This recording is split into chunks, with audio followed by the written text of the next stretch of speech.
If you want to win in week 11, you have to pay close attention to the key details. And that's exactly what we're going to do in this video. These are the top plays for week 11. And it starts at $6,500, the running back position. Dameon Pierce is in for potentially a massive week. Now, Pierce has topped 100 total yards in 6 out of his last 7 games. And since becoming a starter, he's averaging over 17 fantasy points per game. Now, a lot of this comes from his #1 ability. And the reason why he was drafted where he was this past year is his ability to break tackles. #1 in college football in breaking tackles last year, and on #4 in the NFL. And he'll now face the Commanders' #16 run defense. It's a nice spot for him and this next back. And that's Michael Carter, who I do think is going to be a solid, not a strong leverage play, but a solid leverage play in tournaments at $5,400 coming out of the bye. Yes, this is still going to be a split backfield with James Robinson, but over the last 3 weeks, Michael Carter has been as efficient as ever, averaging nearly 6 yards per touch, which is like top 5 production in the NFL. So the key here for Carter is that he's going to be 1% owned, probably has a 5 or 6% chance to be in the optimal lineup per the DFS Blueprint on Patreon down below. Makes him a solid play. And another solid play is the first wide receiver we'll talk about today, and that is $6,100 Michael Pittman, who got Matt Ryan back last week. And with Ryan back, he went back to seeing some volume, 9 targets. He had 7 catches, 53 yards, just a decent fantasy day at 12 fantasy points, but this will keep his ownership in check because very quietly now in the season, he's averaging basically 16 fantasy points per game and 10 targets per game with Matt Ryan. He was averaging half as many fantasy points with Sam Ehlinger. To be more specific, 45% less points in the 2 games with Sam Ehlinger. This is big news for Pittman, who's now underpriced. And speaking of underpriced, at just $4,900, you get the Jets' #1 wide receiver, Garrett Wilson, coming out of the bye week. And since he took over the wide receiver role a couple weeks ago, he's been averaging 8 targets per game and 17.7 fantasy points per game. He should be around $6,000. But he's in the 4K range, and the last time he faced this New England secondary that has not been good this year, well, he went for a season high and then a career high as a rookie, 115 yards on 7 targets. So like Garrett Wilson, he's cheap and he allows you to afford this next quarterback. And that's $8,500 Josh Allen, who I wasn't all that in on when this bad weather was brewing, but now he's going to be playing in Detroit in a dome, so his team total is going to go right back to being the highest on the slate, around 28 points. And some people might be concerned with the hassle of the travel, but once they actually get there in a dome for this offense, yeah, I'm going to want to be stacking with the Stephon Diggs of the world. Now, another player who plays in a dome often is Kirk Cousins, and he's going to be facing this week Dallas, and it's a quietly good matchup for Cousins, who has a 23-point team total as a slight underdog. Now, historically speaking for quarterbacks, when you're a slight underdog, 3 points or less, like Cousins is this week, and you have a decent team total, it bodes well for your fantasy production. It usually means you're going to throw a lot and find the end zone. And Cousins' career numbers back this up. In 8 similar spots in his career with the Vikings, he averages 40 pass attempts, over 300 yards, and 24 fantasy points when he's a slight underdog with this type of team total. And on the season, he's throwing this often. I mean, he's throwing 39 times per game, top 5 in the NFL, second most red zone attempts, and he's going to need to do that because this week might be a little bit more of a difficult matchup. He faces the Cowboys, who have the #1 pass rush, which might actually lead to TJ Hawkinson staying in blocking more, so I'm looking at Adam Thielen and Justin Jefferson as stacking pieces here. And it is worth going a little bit deeper on TJ Hawkinson at just $5,300 for the Vikings, because in now 2 games as a Viking, he's averaging over 13 fantasy points per game, but more importantly,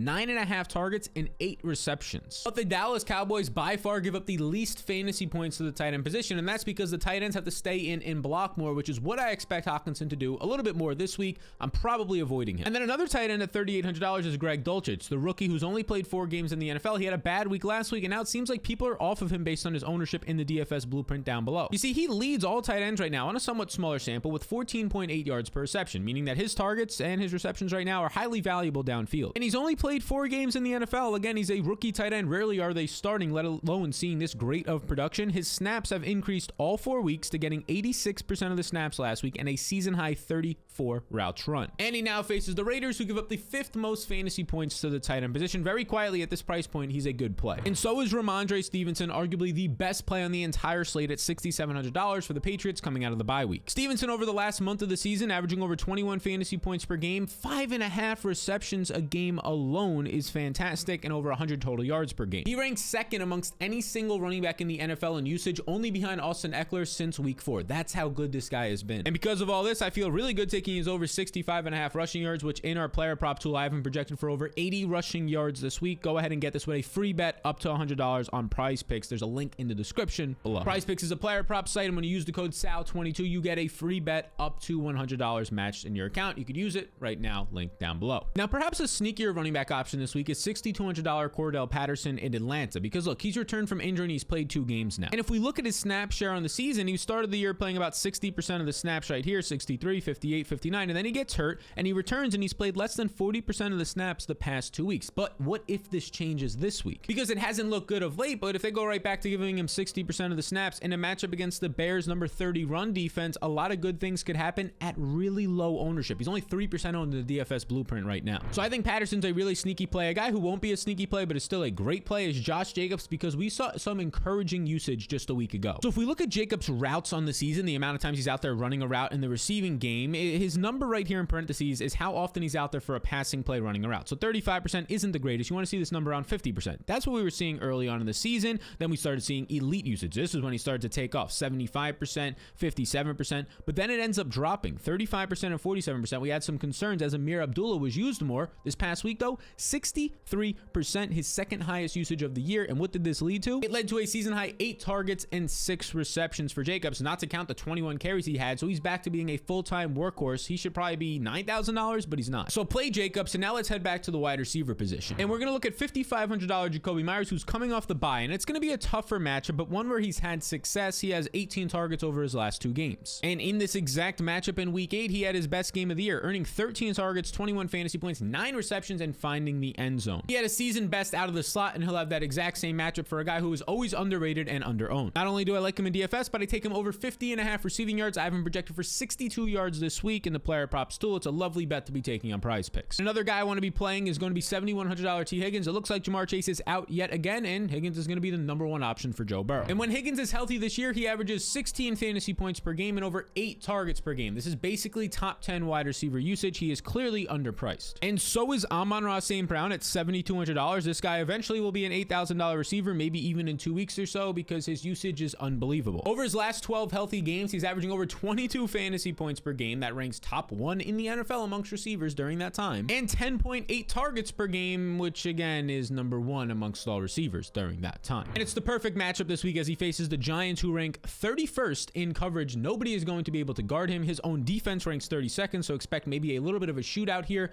Big week for Amon-Ra. And maybe even a big week for this next quarterback, but there's going to be one key stipulation. And this quarterback is Lamar Jackson at $8,400. He has the best team total tied with the Bills in the slate at 28 points. This is great, but he has not topped 18 fantasy points now since week number 3. And here's your stipulation. If Mark Andrews plays, I want to be playing Lamar Jackson. If Mark Andrews is out, I'm probably going to be avoiding him. Andrews was limited on Wednesday. This is an upgrade from him not practicing at all in previous weeks. And if Andrews plays, I'll be taking the over 180.5 passing yards. My thought is I'm probably going to take this either way and hope Andrews plays. If he doesn't, we still have a chance for this to hit. If he does play, we probably are definitely having this hit, because Lamar plays the Panthers secondary that ranks 26th in the NFL. Either way, a good matchup, but clearly you want Andrews in there. Now, another quarterback who looks a little bit more secure, but he has tight end issues as well, is Jalen Hurts, as he loses Dallas Goedert for the next at least month of the season. But Hurts has a good matchup versus the Colts, and he has a 26-point team total as a favorite. And in similar positions in his career, Hurts averages 26.8 fantasy points and a combined 300 plus yards when you factor in his rushing yards. Now, since there's no Goddard, I feel pretty good about double stacking here with AJ Brown and Devonta Smith. As always, Hurts is mobile, so you could just go with one of these guys if you want to. They're both practicing this week, and it looks like they're going to play. And now a player who's really appealing is $7,800 Jonathan Taylor, who last week was the running back 1 on the entire week, and it was the first week with Jeff Saturday, the new head coach out there, who wants to run the ball, actively saying he wants to run the ball. And this led to Jonathan Taylor seeing 24 touches, his most usage since week 1, putting up over 160 yards and finding the end zone. He wanted to get this guy the ball. He got the ball. Now I'm expecting similar usage this week out of Jonathan Taylor, which makes him a solid play at maybe even now a little bit underpriced here. And this next guy is a nice value running back. And hey, if you enjoy this content, be sure to follow for more. And that would be David Montgomery, who's just $6,100 in an advantageous matchup against Atlanta, with his team and his offense with Justin Fields looking a lot better lately, and his backfield running mate, who is taking away some touches, especially red zone touches, Khalil Herbert, is now out on IR. And that's important because Montgomery has 21 red zone touches this year, and this includes missing some time with injury, and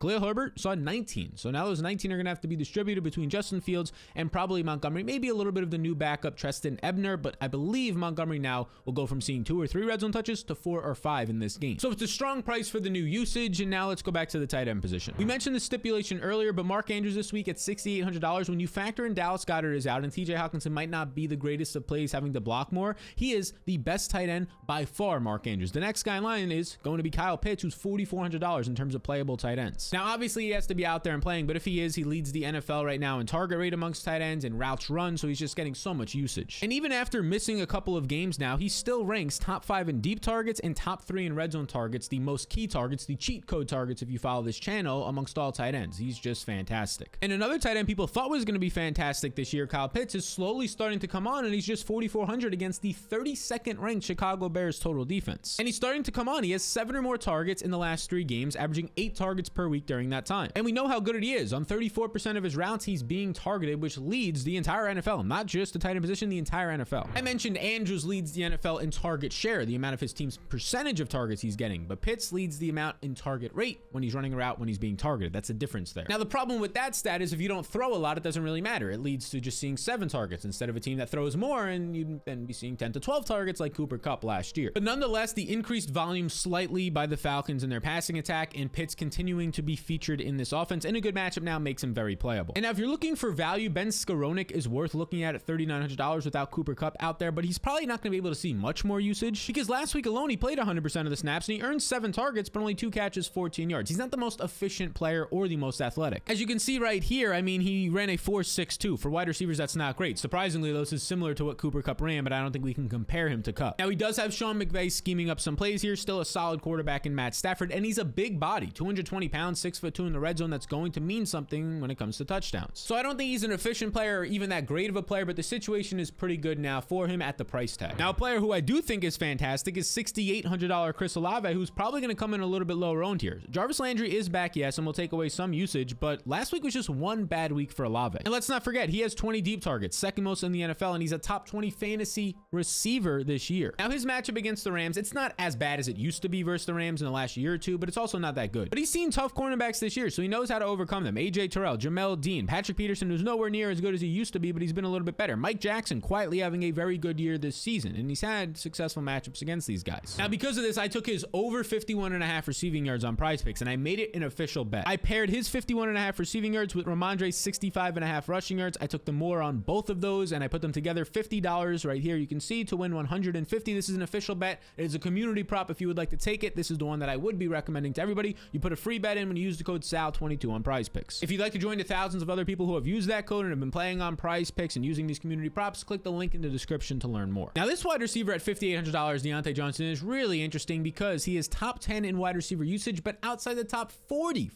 in fantasy points. And the reason for this, on 81 targets this year and 10 red zone targets, he somehow has 0 touchdowns. 0. Eventually, he's going to score this year when he's seeing 8+ targets per game. So I'm playing some Deontay and I'm playing Joe Burrow at $6,800, who's interesting this week because he doesn't have the best team total, just 23 points, as you can see over here. And he also doesn't have Jamar Chase, which has now been the 3rd game he won't have him. And in the first 2 games, he went from averaging over 30 fantasy points per game to just 19.5, 22% less points and 27% less yards without Chase. Now, it's worth mentioning the game before the bye week was when Joe Mixon went off, so it wasn't really needed for Joe Burrow to go out there and do much, but in general, it's not good to not have a Jamar Chase out there. If you're playing Joe Burrow, I prefer the double stacks mainly of Boyd and T. Higgins in there, but you could also throw in a Hayden Hurst if you'd like to get a little different. Now, a quarterback that's going to be difficult to play, but if there was ever a week to play him, it would be $5,800 Russell Wilson. Maybe get a little bit of exposure because he faces the Raiders, who have a bottom 5 secondary and have been absolutely abysmal. I mean, Matt Ryan and the Colts, with all the turmoil going on in that organization, he came off the bench cold and maybe an injury for Ryan and looked really good last week. Don't get me wrong, Russell Wilson has been terrible, 22nd in deep ball accuracy, 33rd in overall completion percentage, but last week it looked a little bit better. If you're going to play him, stack him with either Dulcich and or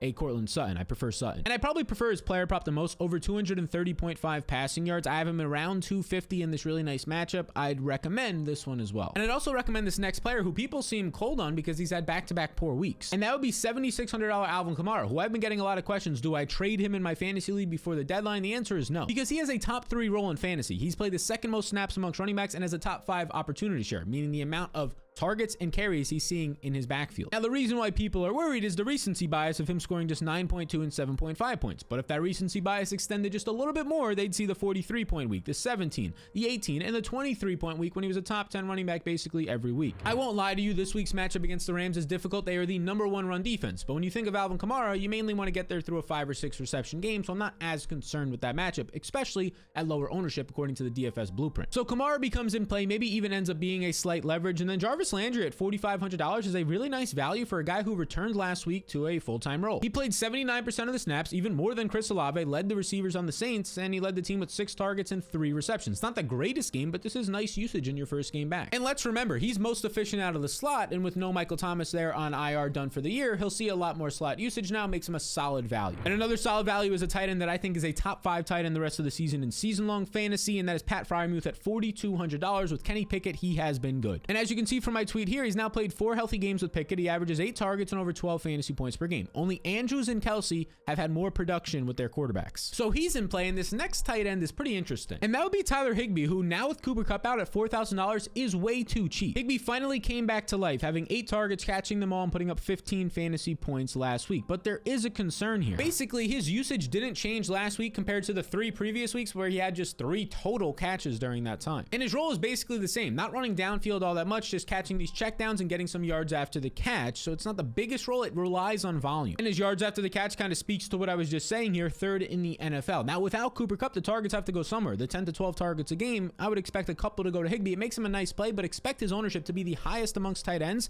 means I kind of want to fade him. And you might be saying, Sal, how do you know the ownership of these players? Well, it's a projection that I've been backtesting now for over 3 years, and it has been very, very good. Now, that ownership is just one piece of the puzzle. There's a 5-step system that I have in the DFS Blueprint weekly to help you win more and stop losing. If you'd like to join the over 900 people using this blueprint right now in the DFS streets to win more, reduce their research time, and simply stop losing, click the link in the description to join our beautiful community. Now, this running back is also going to be a nice little leverage play. It's Miles Sanders at $6,900. He should easily be in the 7K range, but he's not. He's a 7-point favorite with a 26-point team total. And in 4 similar games in his career with these type of environments, he has 15.5 fantasy points and over 20 opportunities. This is a fantastic spot, and keep in mind, this is a much better Philly team than the past 2 years when he's been with them. So I like Sanders, and then I like this next wide receiver. We already mentioned his quarterback, and that would be Courtland Sutton, who's $6,000 flat. Jerry Jeudy, it does not seem like he's going to play. We'll track that injury news. He only played 1 snap last week before leaving with injury, and Sutton had his best game in a while. 11 targets without Jeudy, 6 catches, 66 yards, and 9 out of these 11 targets were considered catchable, which is significant because heading into this game, 33% of his targets on the year were not catchable, 83rd in the NFL. But last week, almost all of them were catchable. That's a good upgrade. Hopefully that continues with Russ. And if it does, it's going to pay off in a major way because he continues to see these cheat code targets. He has the 7th most deep targets, and he's top 20 in red zone targets this year. Sutton, keep in mind,